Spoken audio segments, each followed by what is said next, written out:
You know, a lot of the bikes that I've built in the past had hidden bolts, hide all the wires, hide the cables.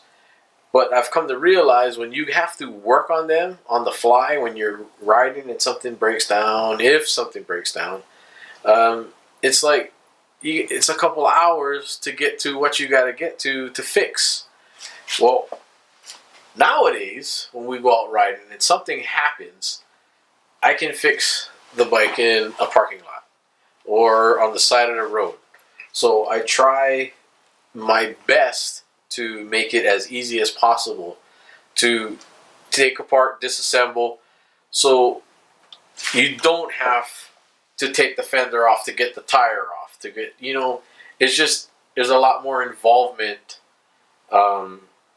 if you have hidden things. So I try to keep, and I like looking at things on the motorcycle and identifying what is this and what is that. Oh yeah, that's homemade. That's a homemade, but that's custom for the bike, or that's a specialty piece that you always see this one particular builder do. So we're gonna get back to it and show you some things.